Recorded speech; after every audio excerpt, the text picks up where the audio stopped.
Good evening, everybody, and welcome once again to Story Hour. I'm your host, Daniel Marcus. My unparalleled co-host, Laura Blackwell, has the night off tonight. And I hope that you're all healthy and safe and taking care of yourselves and your loved ones in what I guess is kind of the waning months of the pandemic, but still deeply, deeply weird times. I started Story Hour when we were in early pandemic lockdown, and what I really wanted to do was just to create a space for my writer friends and I to get together and share our work with each other. And so my intention was pretty small scale, pretty modest, just kind of a little community building exercise. And it's just grown like crazy. We've been at it for well over 2.5 years. My co-host Laura joined me a few months after I started it. And every week, with the exception of the week between Christmas and New Year's, week in, week out, we've been bringing you two authors, about 25 minutes each, just sharing their work. And we're not stopping anytime soon. So the idea is really very simple. And it's what I like to think of as sort of an ancient and time-honored form of entertainment and community building, which is people sitting around the fire, telling each other lies. So every week, got two authors. Again, about 30 minutes each, doing exactly that. And tonight, we are really happy to have Michael Haynes and Mary Berman. And Mary is a repeat offender. She has been to Story Hour, I think, back in October 21. So welcome for the first time, Michael and Mary. We're really happy to have you back. It's our custom to ask authors if they would suggest a worthy cause that they'd like us to mention before we get started with the work. Well, Michael is reading tonight for the Trevor Project. That's thetrevorproject.org. The Trevor Project provides information and support to LGBTQ young people 24/7 all year round. At the Trevor Project, they can reach out to a counselor if they're struggling, find answers and information, and get the tools that they need to help someone else. That's thetrevorproject.org. Mary is reading tonight for Project Home. That's projecthome.org. The mission of the Project Home community is to empower adults, children, and families to break the cycle of homelessness and poverty, to alleviate the underlying causes of poverty, and to enable all of us to attain our fullest potential as individuals and as members of the broader society. So Project Home strives to create a safe and respectful environment where we can all support each other in our struggles for self-esteem, recovery, and the confidence to move towards self-actualization. That's projecthome.org. If you're in a financial position to help either of these efforts, please do so if that's possible. If not, just be aware and check them out, spread the word. So we're going to start tonight with Mary. Mary Berman is a Philadelphia-based writer of science fiction, fantasy, and horror. She earned her MFA in fiction from the University of Mississippi, and her work's been published in Fireside, Pseudopod, Shoreline of Infinity, and elsewhere. You can find her online at www.mtgberman.com. And again, as I said, she is a repeat visitor. She first appeared in October of 21. So Mary, welcome, and please take it away. The floor is yours. Thank you. I will, first of all, I'm thrilled to be back. Thank you so much.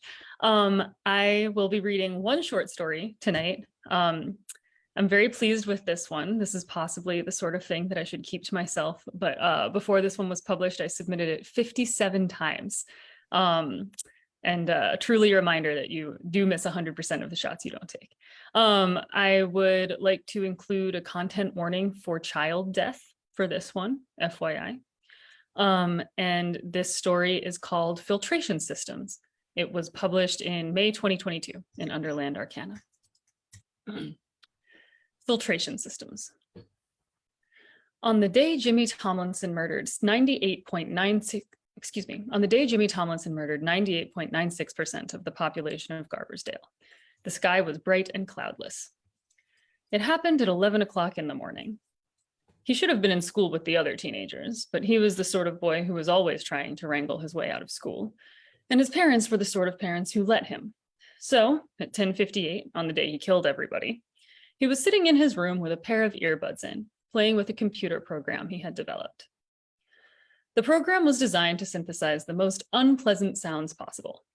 While developing it, Jimmy had also been modifying an industrial speaker system he'd bought off Craigslist. The Craigslist ad had said that when the speakers were turned up to full volume, their sound could be heard across 3 city blocks. Jimmy was trying to modify them so they could be heard across the whole town. He'd explained this 2 weeks ago to Orla Harrisburg, who had come over insisting that she only wanted to work on their group calculus project. But when she agreed to come up to his room, he knew she was into him. He played her a little of his sound sequence, only a little, because it wasn't yet half as offensive as he knew it could be, and described, while his blood throbbed, his plan to use both in conjunction to terrorize the town. Orla eyed the speaker, which occupied an entire wall of Jimmy's room. It hulked like a slab of volcanic rock. That's it? Yeah. What did she mean? That's it. He was a genius. Why would you do something like that? Orla asked. Come on, I hate this place. Don't you? No, said Orla matter-of-factly. And it seems like an awful lot of work. Why do you hate everything so much? The compact seed of anger that had been rooted in Jimmy's guts for as long as he could remember put forth another sprout. Its tendrils crawled up his stomach wall and knotted about his trachea. Fuck you, he said. Let's work on the project. Orla had stiffened. Then she'd informed him that she would prefer to work on the project herself, and she'd removed her smooth, slim limbs from his bedroom. 2 weeks later, Jimmy was still brooding over the incident, simmering away in front of his computer, thinking, how could Orla ask him something like that? He was just angry, that was all. And that day, the way Orla had looked at him as though he were malformed, she was the one who'd made him angry. It was her fault.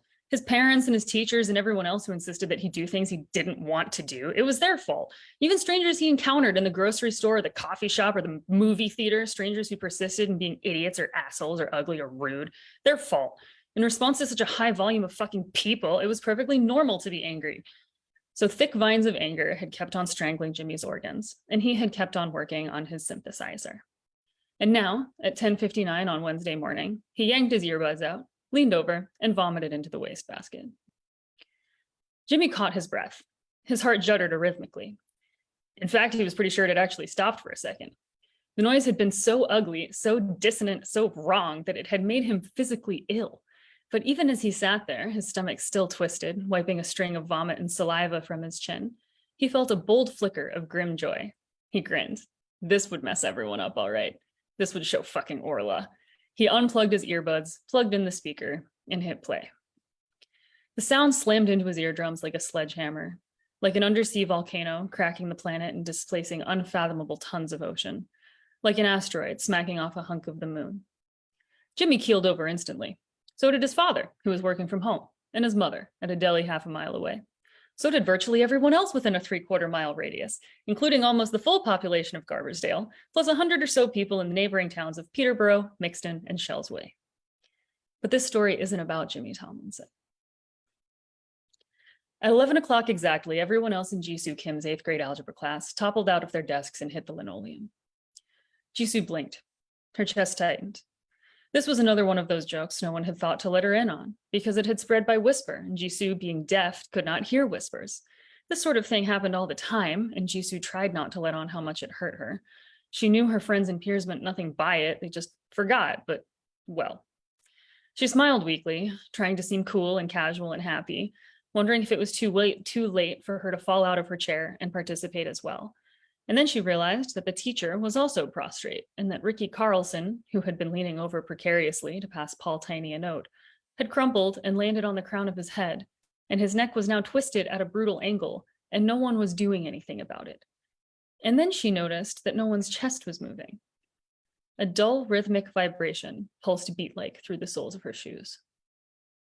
Guys, she said. No one reacted. Her own chest tightened further. Her heart began to hammer in a way it had never done before, her blood becoming more tangible beat by beat against the inside of her skin. She stood up, hesitated, and then, convinced that this was a joke on her, but too anxious to care, touched Kelly Martin's neck. There was no pulse. Oh my God, Jisoo said. She staggered back and whammed her hip into a desk. Oh my God, She fled the classroom, her hands over her mouth, careening through the halls to the nurse's office. She burst in, already babbling, "I think everyone's dead. I really think everyone's dead," and then stopped. A noise that wanted to be a scream clawed halfway up her throat and stayed there. The student aide had collapsed face down on his keyboard, and the two kids who'd been sitting in the waiting room lolled in the pea green chairs, their eyes vacant and their mouths open. Jisoo ran into one of the little private rooms with bunk beds and jugs of water, still searching for the nurse. She didn't find him, but she did find Ali Petrovsky from world history class. Ali was lying on her back with a pair of noise-canceling headphones on and her eyes shut. She hadn't responded to Jisoo barreling in, but she did appear to be breathing. Jisoo said her name. Ali didn't move. Jisoo went over and shook her. Ali jumped and opened her eyes. "Jisoo?" she said, which was easy to read. "What?" Jisoo was so relieved she burst into tears. She flung her arms around Ali, squeezing her so tightly that Ali couldn't even reach up to take her headphones off. Jisoo could feel the vibrations of Ali talking, but she couldn't bring herself to let go long enough to look at Ali's mouth. She became conscious of movement behind her and turned. Two girls were standing in the doorway.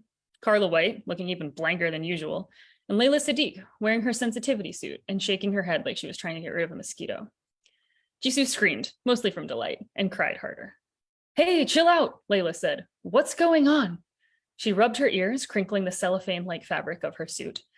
Layla had a hypersensitivity disorder, and experiencing the world unfiltered frequently sent her into convulsions. So she wore a full-body sensitivity suit, which stretched over her skin and nostrils and ears and eye sockets and mouth, letting her breathe, but dulling all sensory stimuli. Jisoo had used to wonder how she ate lunch, and then she'd watched Layla in the cafeteria one day and realized that Layla did not eat lunch. Eventually, she learned that Layla only ate 2 meals a day, breakfast and dinner, and that she ate them at home in a special room, gray painted and dimly lit and silent. This made Jisoo sad, and as a consequence, seeing Layla usually made her sad. But now Jisoo had never been so happy to see anyone. "Everyone in Mr. Russo's class just fell over dead," Jisoo said. She was aware of how absurd she sounded, and her body was too hysterical for her to disbelieve herself. She was still clutching Ali, which was ridiculous. She and Ali weren't even friends. They're dead out there in the nurse's office too. Look." "It's that sound," Carla said dully. What sound?" Ali said something too and reached up to take her headphones off. "Don't do that," Carla said. Ali said something else, which Jisoo missed as she turned to her, and removed her headphones. Immediately, her eyes rolled back in her head, her mouth fell open, and she flopped sideways into Jisoo's lap. Jisoo screamed again. Carla ignored her and said to Layla, "Don't take that off." Layla rubbed her ears again. She'd been sitting in one of the private bunk rooms with Carla, who'd escorted her here for period cramps, when 5 minutes ago a loud, ugly noise had started buzzing its way through her suit. Between that and her knotted stomach and Carla's weird trademark brand of silence, she was feeling irritable. "Why would I take it off?" she snapped. "And what's wrong with Ali? Where's the nurse? Ah, what is that? You can hear it? That horrible buzzing? Yes, you're lucky," said Layla to Jisoo, who did not notice. Your suit must be filtering out whatever frequency is killing people," Carla said. "That's why you're not dead." "Yeah?" said Layla, humoring her. "Then why aren't you dead? Seriously, what is going on? Ali, get up. You're freaking me out."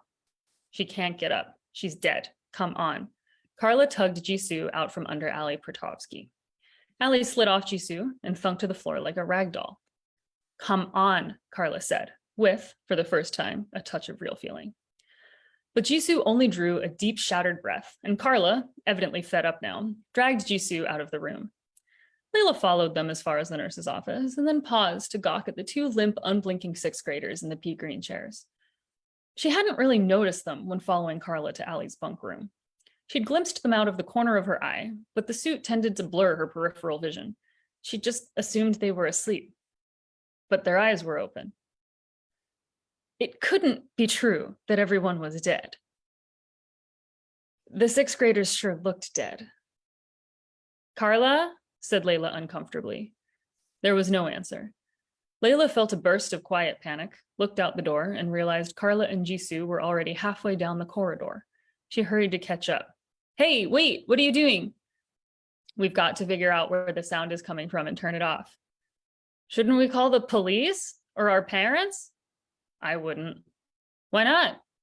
"Well, if they're within range of the sound, they're probably dead like everybody else." A bolt of horror shot through Layla's solar plexus. And if they're not, you don't want them to hear it, do you? Layla's parents both worked in the city, 20 miles away. How far away could the sound be heard? Surely not that far. Layla couldn't even hear it properly. But she had her suit, and her mind wrenched away from the mental image of her parents lolling in their desk chairs with the sixth graders' limp necks and dead eyes, flitted frantically around her skull for something else to latch onto, and attached squid-like onto the police. Layla would call the police. It was what you were supposed to do. She informed Carla of this. Carla said nothing. Stubbornly, Layla got out her cell phone and called 911, but when she was halfway through telling the operator their location, they were walking through the cafeteria now, and the kids who'd been eating had collapsed into their trays and lunch boxes, and the cafeteria monitors were prone on the ground, and something in the kitchen was smoking badly. The operator interrupted, sounding first vexed and then nauseous. "You're not at school. I can hear something in the background. Are you at a concert? Oh, excuse me." The operator's voice cut off abruptly. Layla heard retching. The girls entered the empty gym. Briefly, blessedly, the vibrations and buzzing softened. The echoes of their footsteps against the rubber floor and the steel bleachers sounded muffled in Layla's ears. Of course, the gym was soundproofed, but it was a lunch period. No one had PE during lunch periods because of recess. "Hello?" Layla said to the operator. "Hello?" No answer. More red air, and then a busy signal that never ended. Carla pushed open the exit door behind the gym, which led to the street-facing schoolyard. In the same flat tone as always, she asked, "How did that go?" Layla's thoughts detached from the police and suctioned back onto her parents. Her father's jaw open, his tongue swelling and blackening, her mother's shriveling skin and eyeballs being gnawed away by maggots. "Shut up," she said. She wanted nothing more than to call her mother. She wanted it in her liver, in her fingertips, in the space behind her eyes where she sometimes got migraines. Instead, she hung up and, swallowing hard, followed Carla and Jisoo outside. There was a vicious pileup in the street. 10, 15, 20 cars had all slammed into each other.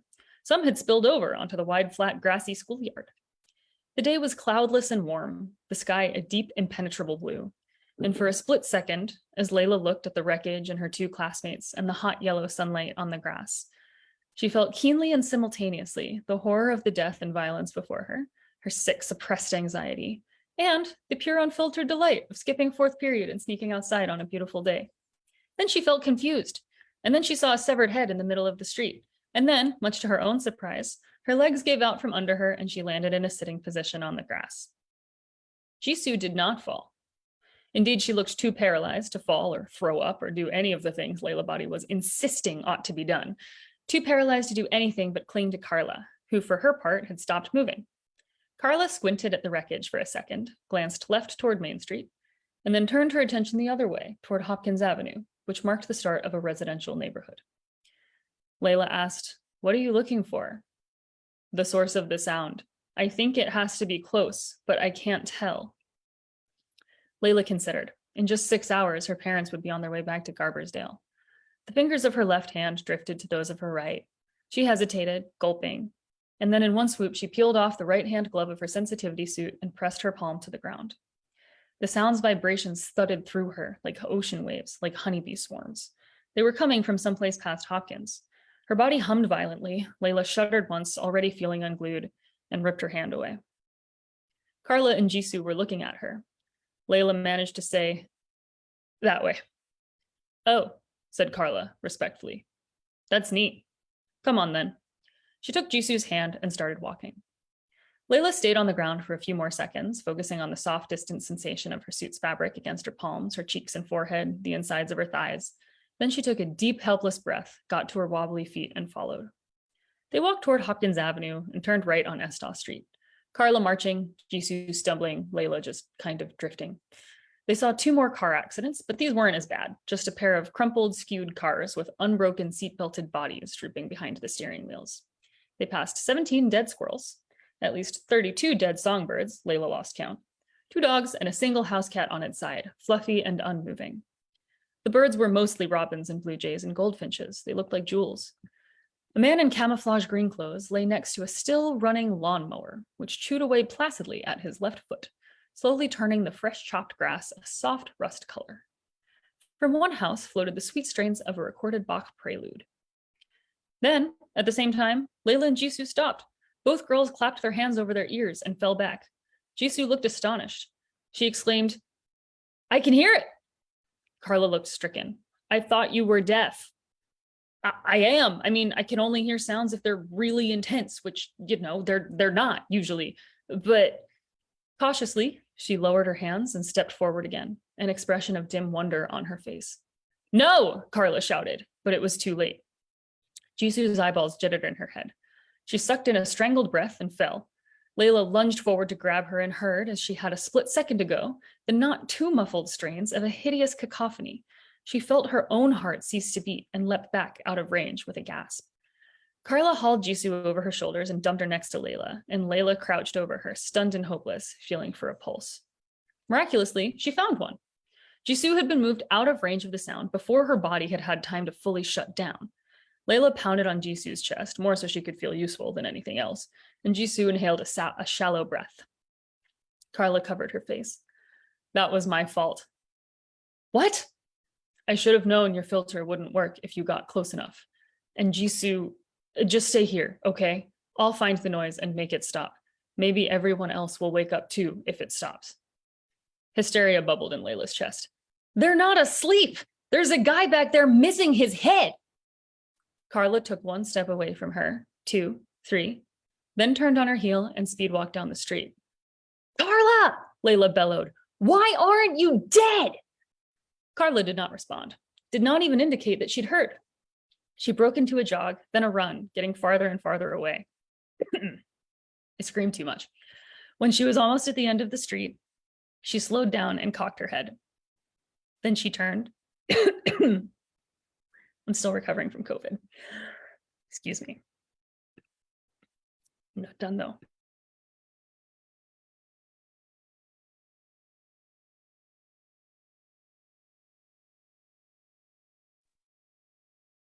Then she turned, marched up the porch of a 2-story mint green colonial, hesitated for the briefest second, opened the screen door, and walked in. Carla had spent her entire life screaming. She didn't remember her first scream or her birth, but she knew from stories that it involved an emergency C-section. She'd come into the world 3 months early, horrified by the loud sounds and the bright lights and the big ugly faces, and she had started screaming right away. She'd screamed incessantly. She would not stop until she fell asleep or ran out of air, and even in the latter case, her mouth would stay open, a tiny void, her little throat bobbing in an attempt to scream without breath. She refused to stop screaming long enough to eat or drink. For years, she received her nutrition through IV supplements and a gastrointestinal tube. Her parents had not known what to do. She'd kept it up through toddlerhood and young childhood, despite doctors and therapies. She had not been able to go to school or daycare. She had been kept home as much as possible. And when it was necessary to bring her somewhere, to run an errand or to visit relatives, her parents hustled through the task as quickly as possible or left her in the car. Sometimes her father yelled at her to shut up, and sometimes he hit her, but neither act had any noticeable effect. Her memories of this early screaming were tied up in her other childhood memories, like when the family had visited Carla's aunt in New York and they'd ridden the subway, and a big man with a cane had tripped and fallen and smashed his face open on the subway floor, and Carla had watched his blood, dotted with little grains of broken teeth, sloshed up and down with the movement of the train. Her second memory was of watching a mailman on a bicycle get hit by a truck and flattened, spread out over the blacktop like peanut butter. Her third memory was a cloudy one of her family being forced out of their house, sleeping under a bridge in the city for 2 days, immersed in cold and wet and anxiety before finally moving in with her maternal grandmother in Garbersdale. Then came a series of disjointed memories of her parents fighting, not the way people fight when they're exhausted and frustrated, but the way they fight when they hate each other, until eventually her mother's got a job and then a promotion, and then started making some real money. Carla's next isolated memory, a little later, from age 4 maybe, was of watching a gas station explode. The fire had consumed 6 cars, an attached convenience store, and all of the human beings in the vicinity. It had smelled of gasoline and blackened marshmallows, and Carla had screamed right through all of it. Then, at age 5, she'd stopped. Her parents and doctors never knew why, but the answer was simple. Carla had realized that it did not matter whether she screamed out loud, as long as she was doing it inside her head. In this way, she had drowned out every ugly stimulus, every harsh noise, every unwelcome thought. She was now 13 years old and capable of blocking out anything. In fact, she was incapable of ceasing to block things out. When she and Layla and Jisoo had stepped from the school into the sunlight, she had not experienced Layla's flash of bewildered joy because she had not noticed the lovely silence and the sun. She had learned to function through the screaming. She layered it on top of the rest of the world, filtered everything through it. Indeed, if she thought about it, her screaming functioned not unlike Layla's sensitivity suit. The difference, of course, was that if Carla faced the world unfiltered, she would not have a seizure. She just didn't think that she would be able to bear it. When she had heard the noise start up, she'd instantly known that it was an evil thing, a dangerous thing, but it hadn't touched her because her screaming had drowned it. And as she'd walked through town, through car crashes and corpses and Jisoo's heart-stopping collapse, the screaming had gotten louder and louder. Now she could hardly hear the sound at all anymore. She walked through the front door of the mint green colonial. There was a dead man in the living room. He was white and middle-aged, wearing a Haynes t-shirt and plaid boxers. Drool crusted the stubble on his chin. Carla ignored him and went upstairs. She opened every door until she found what she wanted, a mountainous speaker set and a humming computer monitor. A white boy sat in a giant black plush desk chair. The sort of desk chair Carla could picture in a law firm or a fancy bank, with a pair of expensive headphones still dangling from his limp fingers. Carla stepped over him, moved the computer mouse to wake the screen, and found some kind of music synthesizer. She clicked the pause button. The sound disappeared. The sudden and total silence rang in Carla's ears behind the screaming. She found the file the synthesizer was playing and moved it to the trash, which she emptied. Then she stood back and rubbed her ears. Experimentally, she prodded the kid's calf with her foot. He didn't move. She kicked him again, harder. He slipped from the chair, but otherwise did not react. She put her foot on his neck and applied pressure until something crunched. Nothing. Carla, a strange heat bubbling in her throat, glanced out the window. She spotted Layla and Jisoo down the street where she'd left them, Jisoo sitting up and looking disoriented, Layla cocking her head hopefully into the silence and then fumbling for her phone. Carla did not bother to reach for her own phone. Her parents both worked on Main Street. She knew she ought to return to Jisoo and Layla, but instead she went to the boy's closet, pushed his clothes to the side, shut herself in, and sat on the dusty floor. In the pitch quiet blackness, she closed her eyes and screamed. I'm done.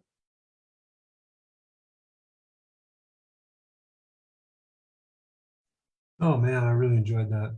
Thank you so much. It's customary to sort of give a moment of silence after a story, just to kind of let it ring and resonate for a sec. So we're going to do that.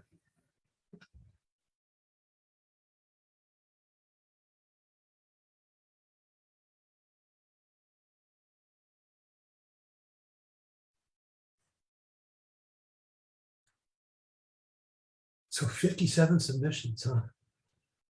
You know, that's a terrific story. Just for aspiring writers out there who like, it bounces off Asimov, your story bounces off Strange Horizons, and then you just despair. Nuh-uh. You know, I've also had, I'm not sure if I've hit 57, but I've had stories bounce off of The Usual Suspects, then The Unusual Suspects, and you know, I just keep putting it out there. You'll find a home for it, and your story will get a readership. So, so thank you. On with the show. Michael Haynes has been an avid reader and writer of short fiction for as long as he can remember. He's had over 90 short stories published and is looking forward to hitting the century mark soon. His first fiction collection, At the Intersection of Love and Death, was released earlier this year. A lifelong Ohioan, he lives in Central Ohio, where he serves on the board of Rainbow Dublin, an LGBTQ plus advocacy group, and enjoys photography, cooking, and travel. His website is michaelhaynes.info, and he can be found on Twitter as @Mohio73. Michael, the floor is yours. All right, thanks. The stories I'll be reading tonight are from that collection, At the Intersection of Love and Death. It was a lot of fun releasing that at Worldcon just earlier this month, I guess, or just a few weekends ago. It looks like I should have time to read 3 fairly short stories. A couple of quick content notes. Within those 3 stories, there are references to child death and domestic violence. So we'll go ahead and get started with Scraps. Kelly signs for possession of the fireproof box and wonders what her mother had felt the need to protect. No jewelry, that all would have been hawked years ago, cigarette money. Back when they still talked, Kelly always told her mom the cigarettes would kill her. She hadn't imagined it happening so suddenly. She's tired from the overnight drive and stares at the only legacy left to her. Of course, there's no key. It seems a perfect coda to her mother's life until the helpful officer tells her how easy it is to pop the lock. She thanks him and leaves the station, carrying what had been transformed from a little mystery into something mundane. Just another problem with a half-assed solution.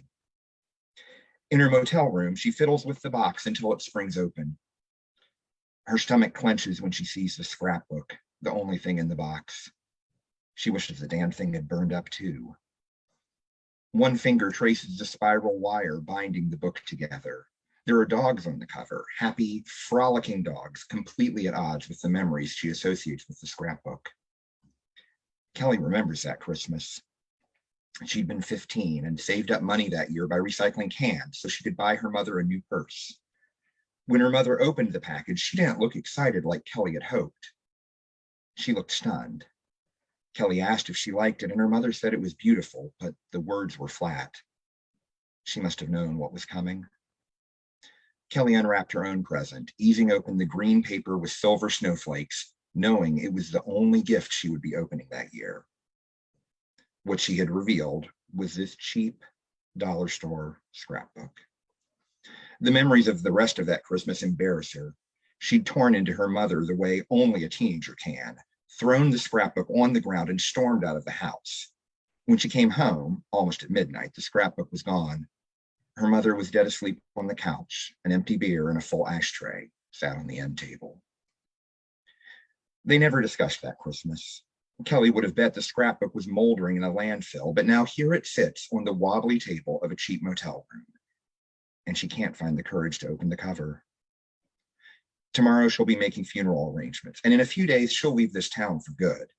There's no one here she cares about. There hasn't been for years.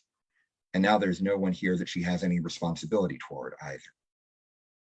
She looks at the dogs on the cover, puppies really, chasing a ball frozen in time. She reaches out and whips the cover open. The first page has a cast list from a school play, one of the few her mother ever made it to. She turns to the next page, a white participation ribbon from the 3rd grade spelling bee. Her mom hadn't made it to that. She'd promised to be there, to not miss seeing Kelly up on the little stage at the elementary school. Kelly remembers the lights and looking out into the gymnasium for her mother in one of the folding metal chairs. She remembers getting more and more anxious when she couldn't find her mother who promised to be there. They'd called her name. Kelly, Mrs. Jackson had said, your word is peace. I'm having trouble connecting to the internet. It looks like an issue with the router and echo device. Well, so try restarting them. sorry about that. Unplug both of them, then plug the router back in. Wait 30 seconds. Once the router is back on and connected to the internet, plug in the echo device. Sorry, that was taking too long. We'll try this I feel again. better that it's not just me having unexpected interruptions. Right? There you go. All right, we'll try that again. They'd called her name. Kelly, Mrs. Jackson had said, your word is peace. I'll use it in a sentence. I would like a piece of pie. Peace. 60 seconds later, she'd walked off the stage. Bobby, who'd misspelled target moments before, had leaned over and said, you dummy, that was peace, like peace on earth. Kelly goes to the sink and gets some water. She washes her face too and wonders what other wonderful memories this scrapbook will bring back. Back by the table, she turns to the next page. Her senior prom photo faces her, the dark blue dress that never fit quite right, and the big hair everyone had back then. She thinks she looks hideous, but Will looks good. Will always looked good. They hadn't stayed together once she left for college. That first Thanksgiving, when she was home on break, they had each wanted to tell the other it wasn't working. They'd cried and laughed and hugged. She came home for his wedding 2 years later, the only time she'd ever happily returned. Kelly reaches out and touches the photograph. Her vision blurs, and she's facing herself in that dress, big as life. She's in the living room of her mother's house, the one that burned down, and she's watching herself stand patiently as her own hands, but they can't be her hands. The fingers are too small and the skin too rough. Put pins in the dress for adjustments. It's going to look gorgeous, she says. But it's not her voice. It's her mother's voice. And her thoughts now aren't her own either. She remembers going to the pawn shop, trading in a lawnmower, and Kelly jerks away from the table. Her heart is racing, and she has to look around the room to be sure of where she is, of who she is. She wonders if she momentarily fell asleep. Fingers trembling, she touches the photograph again. Instantly, she's back with the prom dress, the pins, and the lawnmower. Letting go, the motel room comes back into focus. She flips back to the previous page and looks again at that ribbon. She touches the page, just the paper. Nothing happens. She slides her fingers up to the edge of the ribbon. The kitchen of the pizza parlor is blazing hot. Frank, I told you I've got to go. I promised Cal. And I told you that if you don't finish getting those pizzas ready for this order, then you can go find another damn job. Her boss walks away without another word. She thinks about telling him where he can put his pizzas, but it's an empty thought. Already her hands are spreading sauce and sprinkling cheese. And what's one more promise broken if it lets you keep putting food on the table? Kelly can't stop now. She goes to the first page, the cast list from a middle school play, watered down Romeo and Juliet. She touches it and is relieved to be happy. The children take their bows. She applauds and gives a little whoop when Kelly takes the turn at the front of the stage. The mother in the next chair grins and they exchange a little high five. Both their children made it through the play. Kelly keeps turning the pages and touching the mementos. They're all jumbled up in time, no rhyme or reason. A letter from Kelly's university saying she's on the dean's list brings back pride, mixed with a sense of loss. A handmade birthday card, crayon on construction paper, says, "Happy birthday, Mommy." It comes with pure happiness and breakfast in bed, burnt toast and orange juice. There's a program from a high school band concert, the one where she had a solo. Kelly remembers that concert, how perfect playing that night had felt. Her mother had been there, had even taken her out for soft serve afterward. Kelly reaches for the program, ready to relive that moment, even from another's eyes. But she's not watching a concert. She's back in the living room of the house. High school Kelly plays the same few notes on her flute over and over, practicing for that solo. Wind gushes through the house and blows her music to the floor. She watches herself bend to pick it up. Her eyes flick across the room and catch Lee, son of a bitch, leering at her daughter's ass. She orders Kelly to go practice upstairs, says she has a headache and needs a break from the noise. Kelly rolls her eyes but goes anyway, stomping up the steps. The music starts again soon, a backdrop to the argument that rages. Lee hits her in the face. God, it hurts. He says something on his way out the door, but it's lost to the ringing in her ears. She wonders how she'll pay the mortgage without him. The memory ends, and Kelly, today Kelly, is still touching the program. She remembers the bruise on her mother's face. It was there when they went to the Dairy Cream after the concert. What had her mother said about it?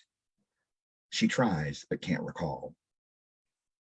Kelly puts her face in her hands. It's all too much, but she has to know what else is in the book. Making sure to touch only the corners of the pages, she works her way toward the back. So many memories, her own memories, come back just looking at them. There are some things she's tempted to touch, but the memory of Lee's punch is fresh, and there's no guarantee what any of these artifacts will reveal. Kelly gets to the last page of the book and, oh God, green holiday paper with silver snowflakes. A small piece, a literal scrap, is taped into the book. She stares at it, mesmerized, feeling as if she's falling into the snow on the paper. She can't touch it. She can't. Kelly closes the book carefully. Someday she'll have to touch that scrap of paper. Someday she'll go back to that Christmas. Not today. She touches the cover again, and she does the one thing she didn't expect to do on this trip. She cries. So that was Scraps. And I'm going to go ahead and move us on to story number 2, which is Lakeside Memories. And this one was originally published in Ellery Queen Mystery Magazine. It is a spec fic story, but I'm sort of glad to get to read it here because being in a mystery magazine, I don't think a whole lot of science fiction fantasy readers got to read it. So I hope you enjoy it. Lakeside Memories. Ken watches the sun dip toward the mountain range in the distance beyond the lake as he drinks his bourbon. Neat, the way his father always took it. A squirrel jumps up onto one end of the canoe, which sits on the shore, and just as quickly, it jumps away. The cabin is silent. The cabin is always silent, ever since the last time he came here with his parents, 50 years ago to this day, on his 11th birthday. It's a quiet that falls over you like a blanket as soon as you pass through the door. Tina, the only person besides Ken to set foot in the cabin, since his father and uncle drove up after the funeral to box the meager belongings and bring them to a home that in those days felt all too silent itself, couldn't stand the weight of the cabin's stillness. She had seemed distracted as she and Ken made love that afternoon when they thought a remote cabin hours away from their college dorms was an ideal retreat. And as soon as they were finished, as soon as he was finished, she hurriedly put on her clothes and said she needed to get back and study for a Latin exam. Ken was sure on the drive back, though, that even if there had been no exam, Tina wouldn't have stayed in the cabin even a moment longer. There's an old transistor radio left behind by his father and uncle. The batteries were corroded in the radio when Ken found it on his second visit to the cabin as an adult, the one 10 years to the day after his brother Pete and his mother had died, when he thought he should revisit the scene and drink a few beers and mourn properly for his family's loss. He'd knocked the old batteries out and set the radio aside, intending to put fresh ones in the next day. He had brought a sleeping bag and other things so he could spend the night. But when darkness came, he saw the forms out over the water, glowing just a bit. They were way out there, hundreds of yards, but one was small and the other was larger, and he knew that if he could see them clearly, that he would see a boy, forever 6 years old, and a grown woman. And he raced out of the woods in his Chevy, even though he'd had more than a few beers. This was before Mad and Sad, and when a cop might still give you a knowing look rather than a breathalyzer and a ticket and a summons and a royal pain in your ass. He'd raced out of the woods and home just as fast as Tina on that other visit. Ken had forgotten about the radio by his 31st birthday, 20 years to the day since the drownings. So when he came to the cabin for that third visit, he still didn't have batteries. He didn't have anything at all except a lawn chair to sit in while he drank and watched the sunset and looked for figures out over the lake. He got up at one point while the sun was still in the sky to step outside and take a piss. His eyes fell on the radio as he wandered back inside. He picked it up, seafoam and cream, looking like the space-age wonder that it had seemed when he was 11. Back in the chair, staring at nothing in the space above the lake, he fidgeted with the radio, turning its little notch dial, and nearly dropped it when music began to play. Not just because the damn thing shouldn't have worked at all, but because it was wrapping up Puff the Magic Dragon. Pete had loved that song.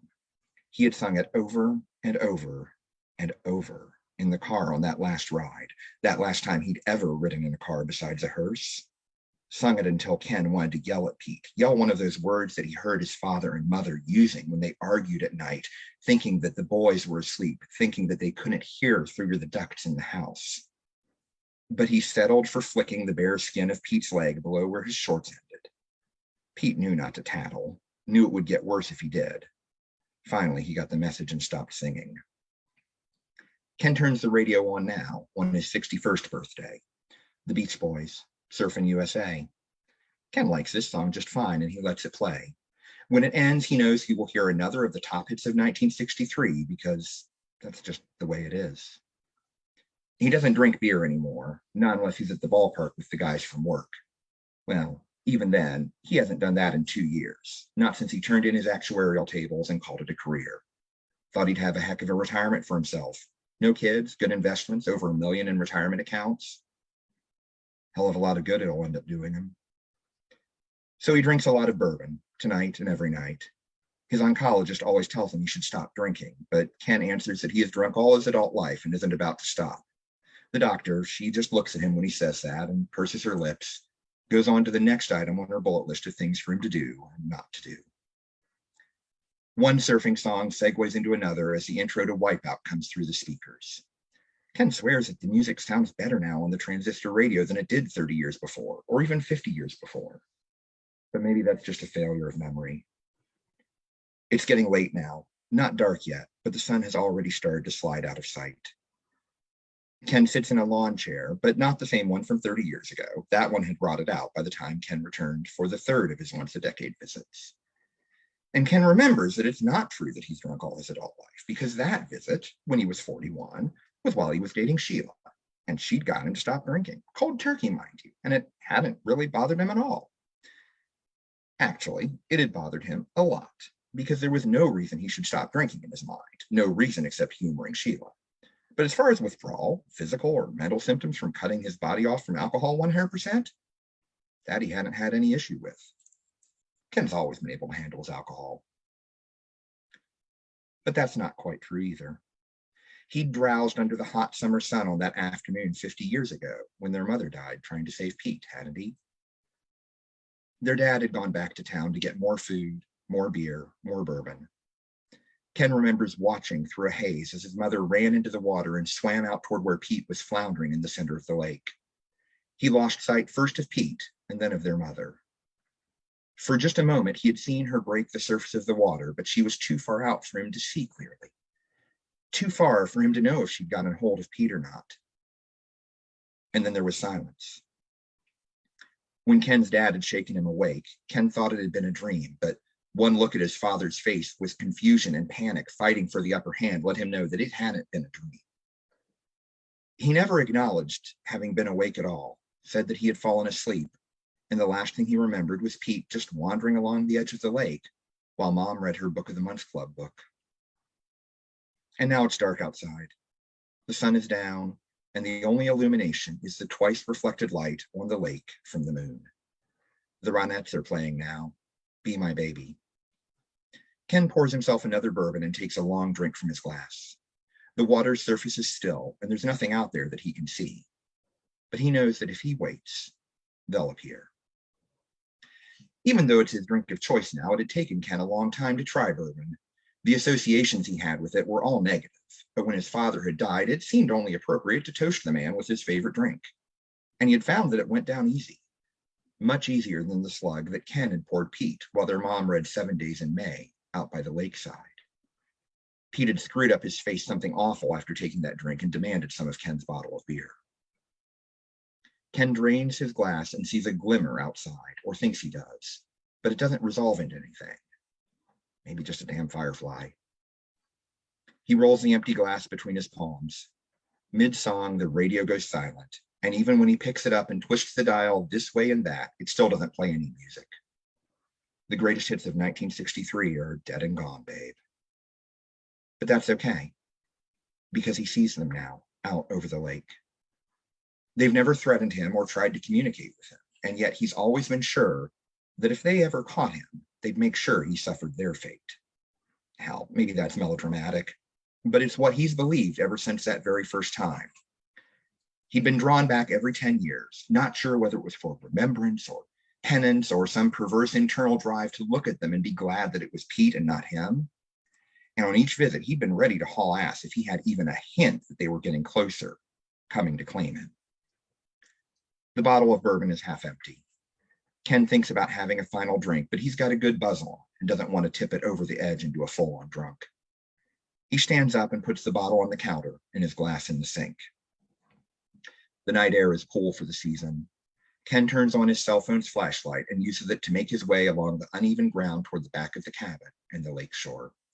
Tiny bugs flit back and forth through its beam. He only looks up once to make sure that he still sees them, that they aren't just a trick of the cabin's window, since that's the only thing he has seen them through before that very moment. And he sees them more clearly now than ever before. Yes, that has to be Pete with the unruly hair, and of course it's his mother, tall and lanky, the obvious source of Ken's height, since even at 11 he was already nearly as tall as his father. He's almost to the lake now, and he doesn't need the illumination, so he turns off his phone's light.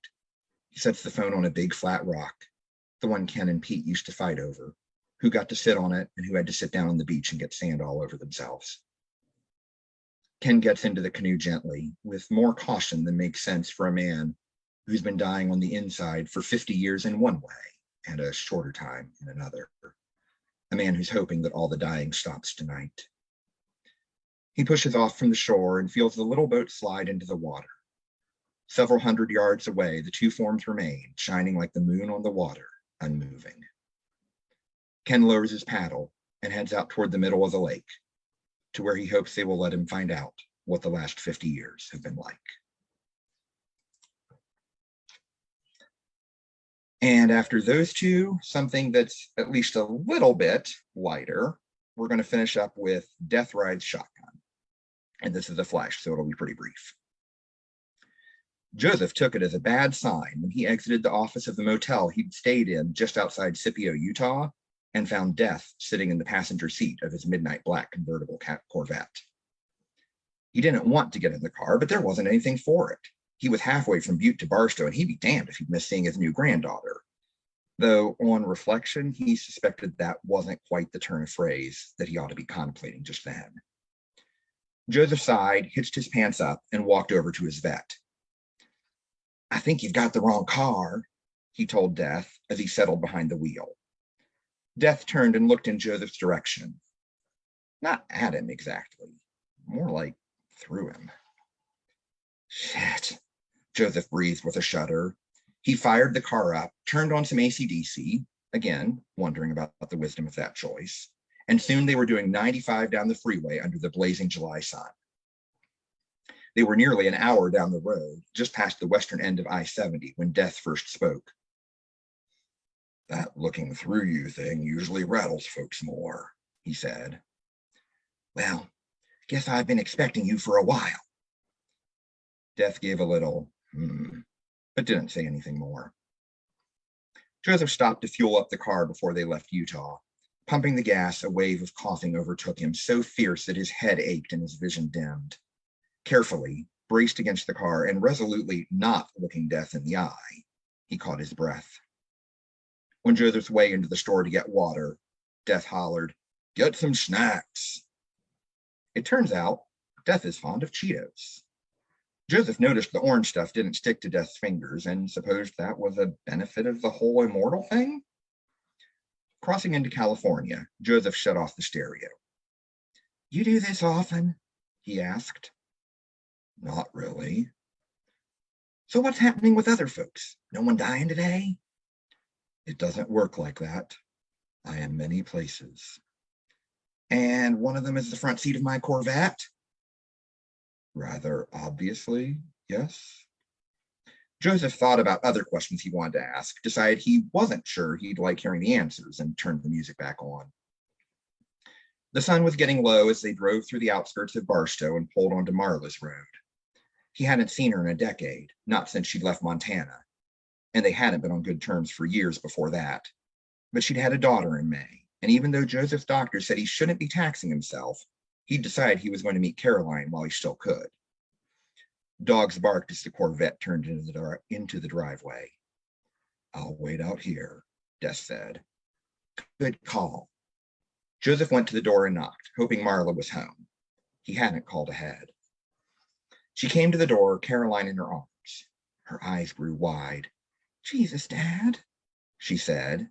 He knew he looked rough. "Hey, baby, can I come in?" She hesitated, surely just a second, but it felt longer, then pulled the door open wide. "What about your friend? Don't he want in out of the heat?" "Yeah, I don't think it bothers him much." "He from up in the valley?" Joseph coughed out a laugh as he stepped inside. "Death Valley? Yeah, something like that." Marla took a long look outside before closing the door behind Joseph. He held Caroline as Marla fixed a frozen pizza for them to share, and kept holding her as he ate a couple of slices of the pepperoni pie. They talked more than in the last 10 years put together, but soon it was getting dark, and Joseph felt a weariness creeping into his bones. "I gotta go, Marla," he said, handing Caroline carefully to his daughter. You sure? You could stay on the couch. Joseph looked out at Death, waiting patiently in his car, and knew he couldn't stay. Yeah, I'm sure. I gotta roll, but thanks, babe. They stood there a long moment, then stepped together for a tentative hug. Back in the car, he started up and headed back toward the highway. Good visit? Death asked after a few minutes. Yeah, not long enough, though. He heard the bitterness that had crept into his voice, but figured it didn't matter much anymore. You could have stayed longer. Kind of hard to feel good about sitting in your daughter and granddaughter's home with Death out in the driveway. Death gave another little, and then silence filled the car. They hadn't gotten too far north on the highway when Joseph needed a pit stop, so he pulled off at a rest area. When he came back from using the facilities, Death was behind the wheel. You're not looking so good, Death said. Let me drive a bit. Doesn't sound like the best idea to me. Death just looked at him. Not through him. At him. If it's all the same to you, Joseph said, I'll keep driving. Slowly, Death nodded. All right, then. But if you're going to be the one driving, make sure you're taking the road you want to travel, he said, getting out from behind the wheel. See you in a couple of weeks. And he was gone. Joseph sat behind the wheel and rubbed the stubble on his chin, thinking for a long minute. Then he got the vet going, turned the music up loud, and hit the road, looking for the first exit where he could turn around and head back south to Barstow. And that's it. Wow.